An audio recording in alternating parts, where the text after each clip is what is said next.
All right. First of all, welcome, and we're glad you're here. A couple announcements before we start. You're welcome to get a drink out of or something to nibble on. We'll probably be waiting now, though. It's for you to get up and go there, but the carriage house will be open, and the publicity, if you haven't picked up your publicity, it is sitting back on the table. It's very, very nicely done. Susie's done a wonderful job with it, and I thought the pictures were great and the articles were great. And the only thing negative about it is the front page, in loving memory of Bill Hart. Bill unexpectedly passed away December 28th, and a lot of you know, a lot of you didn't know, talking to Jim, but Bill was our president.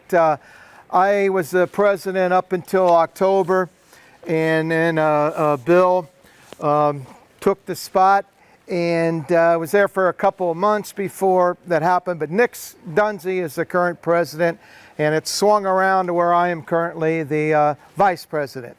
So I volunteered to give a little bit of a presentation on the Valles today. But before I do this and get into the Valles, I want to just say a couple things about Bill from his obituary. He was born on April 26th, which he's approaching a birthday, which is, again, sad. Something about Bill was that a few things that I really noticed in this that stood out to me, that he everybody that knew him loved him. A very, very great man. He was very deeply devoted to his family and his friends, and there's a lot of people feeling his loss. And here at the foundation, we're very, very much so feeling his loss. It threw us in kind of a quandary, that we're working out of. But Bill, he was an expert on Missouri history with a remarkable ability to bring the state's past to life through stories, insight, and thoughtful conversations. Bill was very involved in Perryville and St. Genevieve and at the state level. So Bill was a true preservationist. And, you can read his obituary, and there's people that knew him a lot better than I knew him. I knew him a short while, but I felt like I knew him well in that short while. And a friend. Somebody asked, I wasn't going to do it, but then they said it a second time about me playing the harmonica. So I really don't want to do it. I really didn't want to do it, but there's a reason why I'm going to do it, and I'll tell you why, when I'm finished. But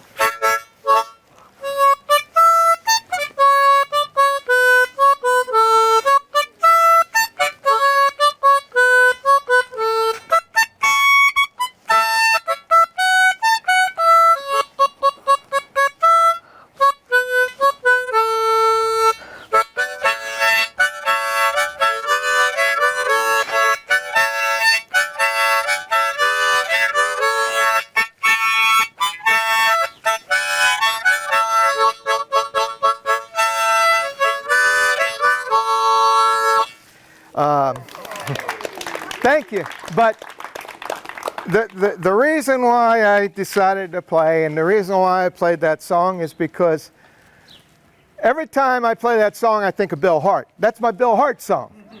There's different people, I play different songs, and I attach it to different people.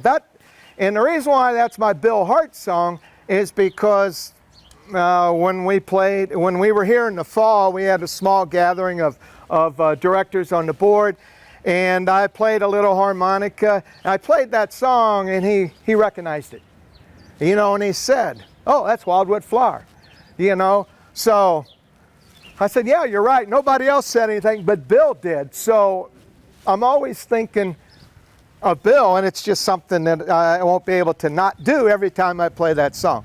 And I play that song, it's a good warm-up song for me, so I mean that's why I played it. But anyway, thank you, and again, that's my Bill Hart song.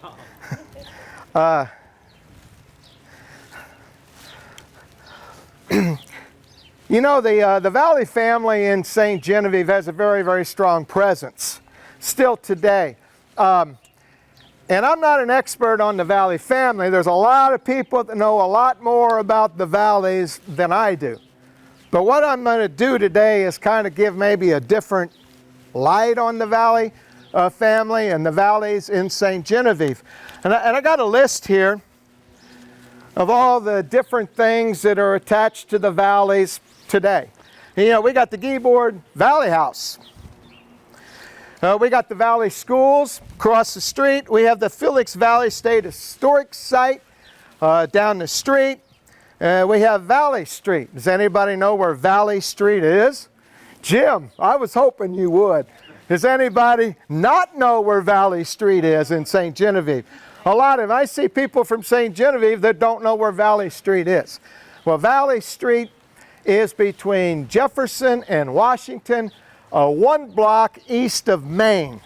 It's by the old car wash, by there might be one house on it, on Valley Street. It's not a very big street, and I don't know why they wasted the name Valley Street on that street, to be honest. And no offense to anybody, but you know, I just look at that street and it makes no sense. Anyway, that's where Valley Street is. There is a street named after the Valles. We have the Jean-Baptiste Valley House, of course, National Park Service. Down on Main Street, we have the Francois Valley 2 House, which is a new house, I believe, that's going to be available to go into in about a month for the Battle of San Carlos 250th Francois, owned by French Colonial American. And we have Valley Spring.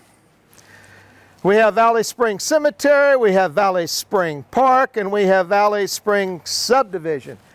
And I have a picture here of the Valley Spring.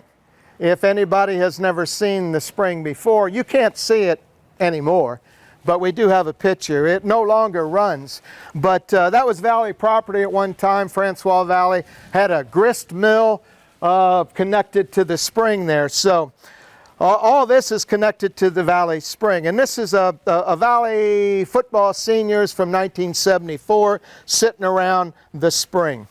We also have Valley Mines, which is not in St. Genevieve, but it was in the St. Genevieve district at one time.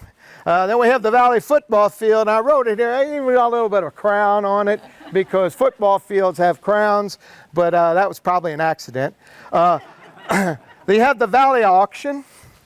You have the Valley Desert, which is right behind the school. It's something been referred to forever as the Valley Desert. And then you have the Valley Chant. Now, what's the Valley Chant? Does anybody know what the Valley Chant is? Sarah, I know you know. Anybody? If you go to a Valley football game, you're going to hear, "We are Valley. We are Valley."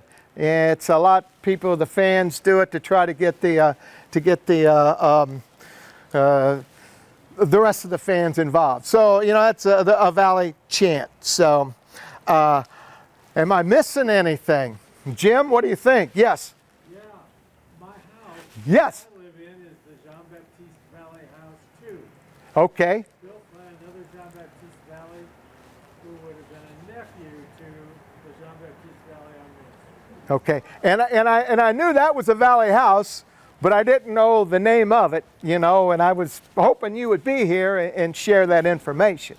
Now, again, there's a lot more about the Valleys, but are there any other Valley houses? Is that about it in St. Genevieve? Well, there's one that's only a few people know where it's at right now. The old Valley Stone House that was on St. Mary's 61. Yes. No, it was taken down and hidden somewhere. Oh, okay. Yeah, again, the Valley influence is prevalent today. I'm going to put this picture here if you want to look at it. I'm going to get it out of my way or I will break it. But my next question, I'm going to throw this out here, is I talked about the presence of the Valley in St. Genevieve. My question to you, and I'm looking for somebody to raise their hand and give me an answer. How many valleys do you think are buried in Memorial Cemetery? Oh my God. Anybody want to take a wild guess? 46. Pardon me? 46. 46. Okay, that's one guess. I'll take a second one. 53. 53. Okay, and then I'll take a third one. One? Or where is more than that? Okay, actually, per church records, we have 204 valley burials in Memorial Cemetery. 30 tombstones. 143 of that 204 are slaves, were valley slaves, but they're buried in the cemetery. And there are 30 tombstones, including 2 slaves of Jean-Baptiste Valley. And I'm not sure which Jean-Baptiste Valley that would be, because there were many. Just to give you an idea of the Valley influence, just in Memorial Cemetery, and this is per church records, 204, which I found that number to be amazing. And with some of your answers, especially yours, Rhett, you know, it...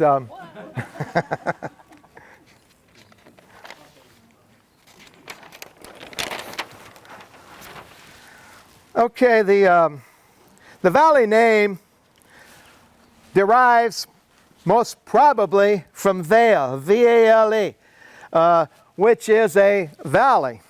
So the evolution of the valley, Charles Valley, born in 1584 in Rouen, Normandy, France, was the first one when you did genealogy, and this is a public knowledge. You can get on the internet and find this.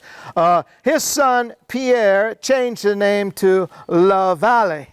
So you have Valle, V-A-L-E-E, to La, L-A, V-A-L-L-E-E. He was born in 1622. He was also born in Rouen, Normandy, France. He had a son named Pierre La Valle, born in 1645. He was the valley that immigrated from Rouen, Normandy, to Beauport, Quebec, Canada. And then he had a son. He had numerous sons, but he had a son named Charles Valley, to which Charles, Francois, Joseph, and Marie Genevieve, I put those 4. He had more children than that, Charles did. But those are the 4 that have connections to St. Genevieve. There were descendants from him that, from them that ended up in St. Genevieve. And I'll give a little bit more on that a little bit later. The one I want to talk about is Francois. Francois Valley, he was the first valley to come to St. Genevieve. Actually, before him in 1737, there was a Louis La Valle that showed up with this spelling, L-A-V-A-L-L-E-E, showed up in the Kaskaskia manuscripts in 1737. And this was an agreement by Louis La Valle, who was a voyeur, to accompany Michael LaCour on his voyage from Kaskaskia to the Missouri, from there to Mackinac, and then return to Cahokia. And then this Louis La Valle showed up again in 1740, in 1742, 1743, in the Kaskaskia manuscripts, and then no more. I don't know what happened to him. But Francois Valley also had a younger brother named Louis but he would have been 15 years of age in 1737. Very, very unlikely that he would have made the trip here. But in May of 1744, again with Francois Valles, there was agreement by Pierre Carpentier de Chena to enter into the service of Francois Valles of Weiler in the Illinois to work at the lead mines for a wage of 700 livres of lead per month. So this is the first entry into the Kaskaskia manuscripts about Francois Valles.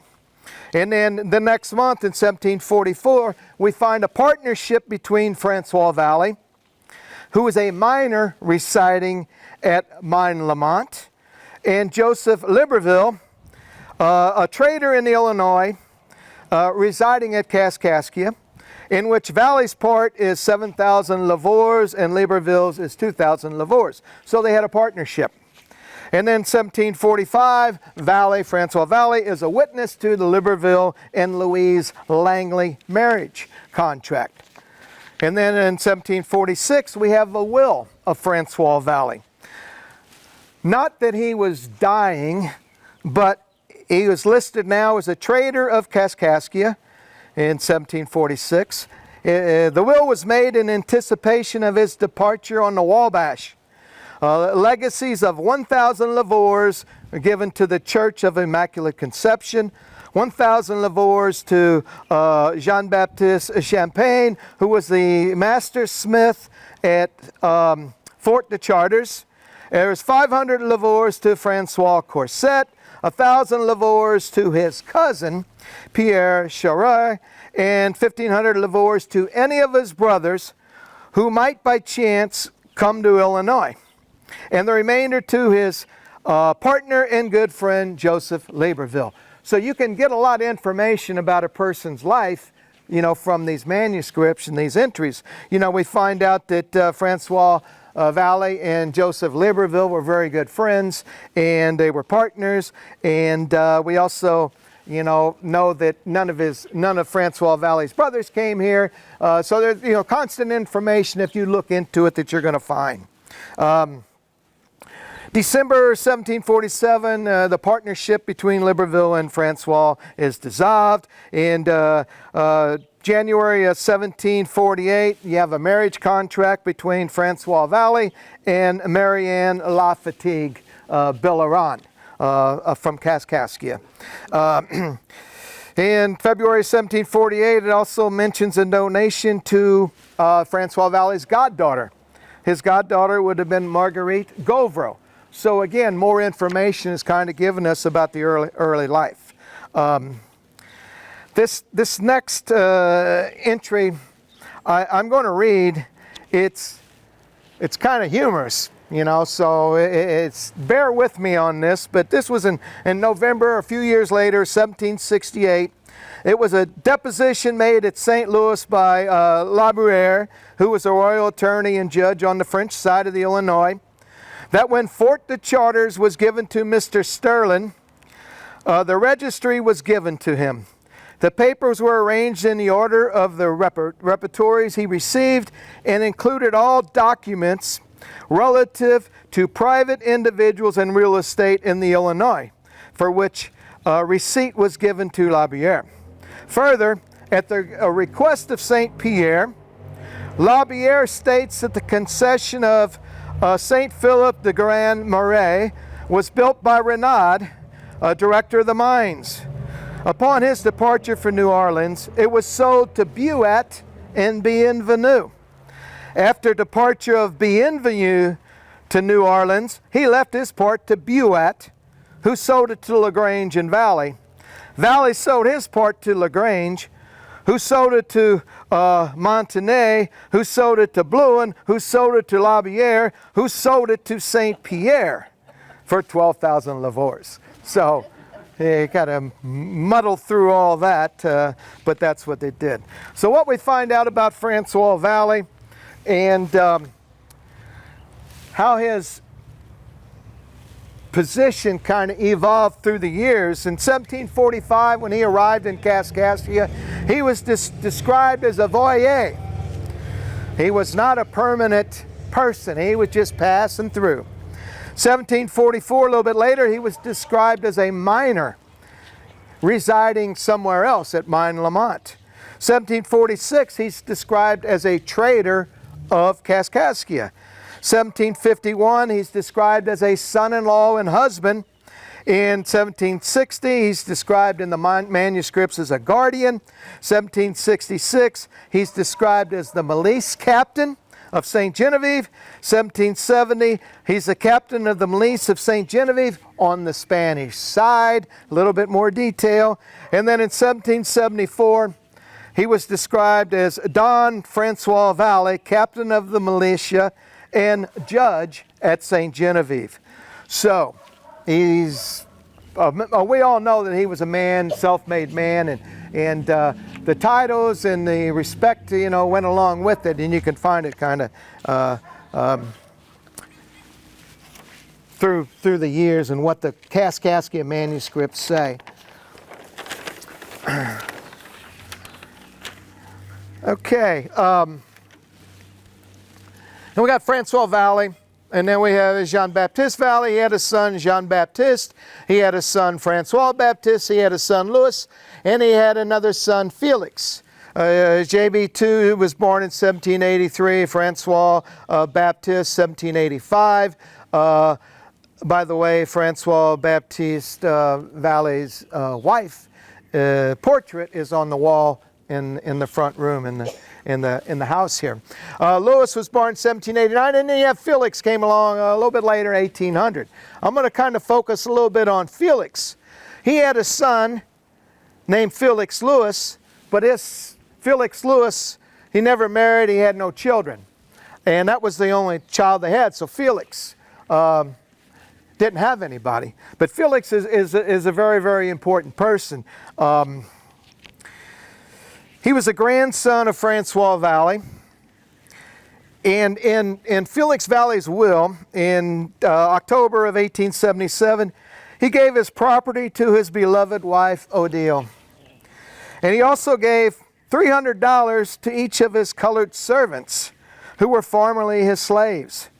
He gave the residue of his estate to the children of his deceased brothers or their children, if his nephews and nieces were deceased. So that's a little bit about Felix Valles. Now, Odile Celeste Pratt Valles, she died in 1894. The main body of the present church was completed in 1880. It was built at a cost of $24,000. The project was greatly aided by Miss Odile Pratt Valles, who donated $18,000 to the effort.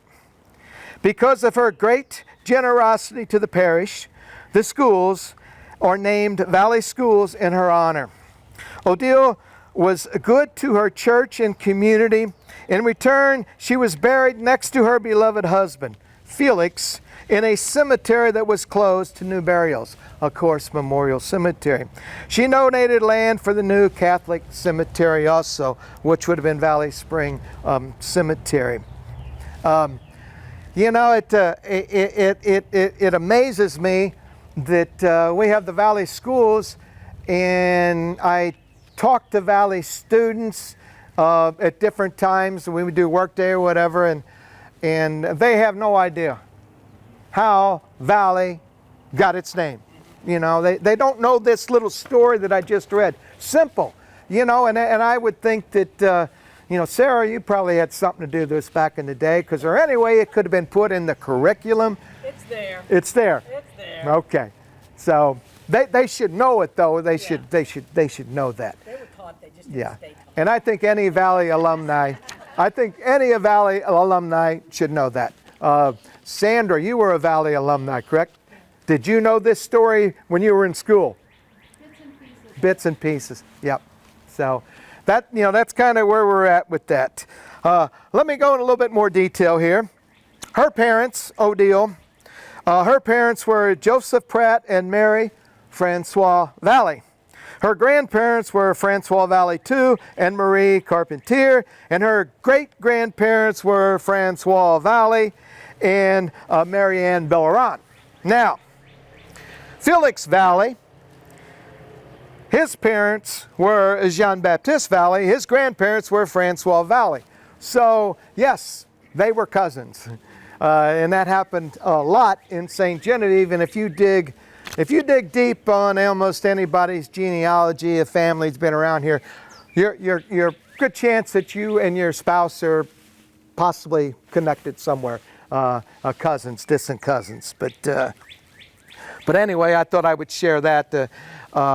And going back to the Memorial Cemetery, you know, there are a number of Valleys in that cemetery who are buried there, who were like a female who was born Valley, but then the name was different. But then vice versa, you have other women who were born with a different last name who married a Valley, and they're buried. So I'm thinking it kind of evens out.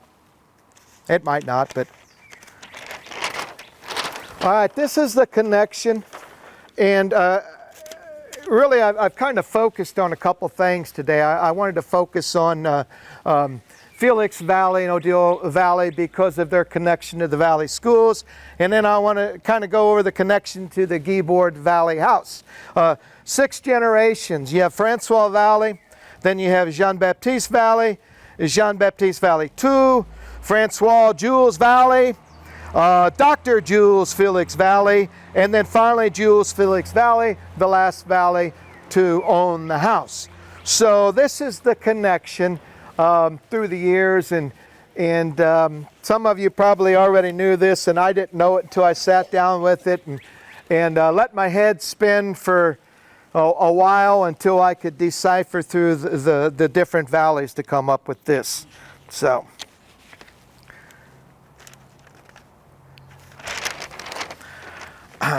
Earlier, I mentioned that Charles, Francois, this is Joseph, and Genevieve. This should be Joseph. I don't know why I put Louis, but I'm slipping. Anyway, Charles, Francois, Joseph, and Genevieve, the first page I showed, they all had someone connected to St. Genevieve. Of course, Francois had children and and whoever. Charles, his oldest brother, had a daughter and a son who came here in 1770. They came here with Joseph's son Basil and Genevieve Marie, their sisters, who married a parent, a Noel parent, and Etnine parent. There's an Etnine parent house, European entitlements next door to that.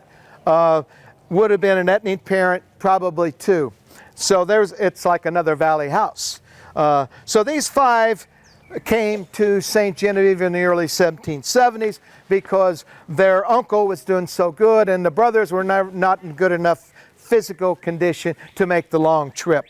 So Charles is the one brother to Marie Louise and a nephew to Francois.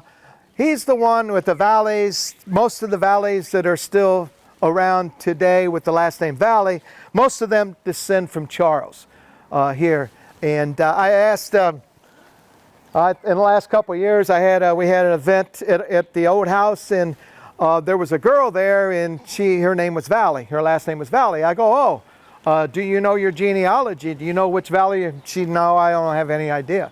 Her last name was Valley, but she did not know her genealogy line. Oh my goodness. And then not too long ago we had a Fat Tuesday gumbo cook at the and there was another a woman there. She's 60 years of age, and I knew her mom was a Valley.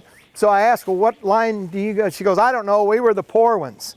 So that was Charles, because when he died in like 1814, he had 7 children, and his estate was valued at $230, something like that. So Charles would have been the poor one, and he had numerous. And in fact, Chris Valley, she would be a descendant from Charles. Okay. Thing about Basil, he was the. He didn't stick around here very long. He became a fur trader, and he kind of ran off, and And then, of course, the parents, there are no more parents here in St. Genevieve, but they were Valley descendants when they came. But I want to focus on Marie Louise Valley.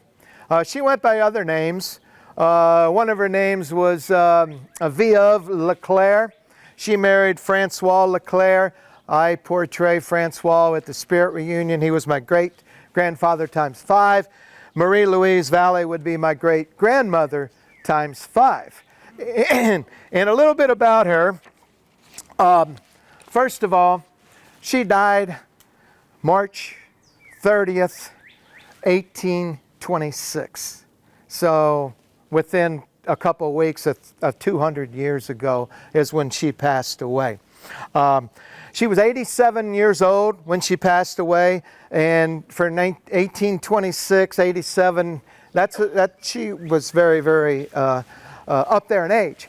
And it struck me, she would have been living, the Audubon Beer Garden, that was Leclerc property, and that's where she was at. And you know, and with the King's Ball, it was always, it was described as being at the oldest female in town's house.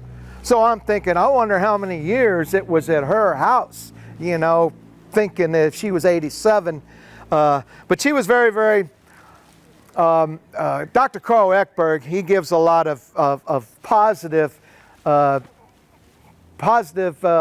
descriptions about her, the number of the different things that she did. Her brother Charles and her cousin Basil on a marriage contract, they did it with an X. They did a mark. But Marie Louise, she could write her name. You know, she was a little bit more educated, obviously, and she did a lot of good things. When she died, I'm sorry, not when she died, but whenever her husband, Francois Leclerc, died in 1789, they did an estate inventory, which was French custom.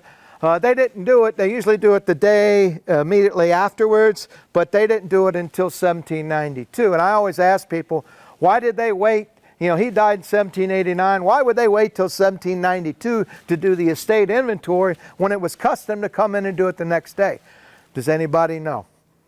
I've shared this with, well, Francois Leclerc, he was the scribe. He was a notary. So there was nobody to come in and do the, not for a couple years. And they finally found a man by the name of Pratt, who became the notary for St. Genevieve, who came after Francois Leclerc.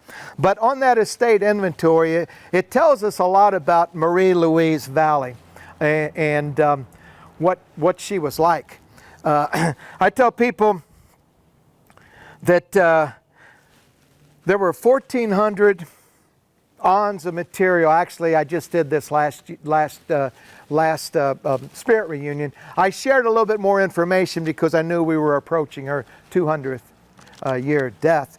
But there were 1,400 ons of material in that estate inventory. An on would be about an arm's length.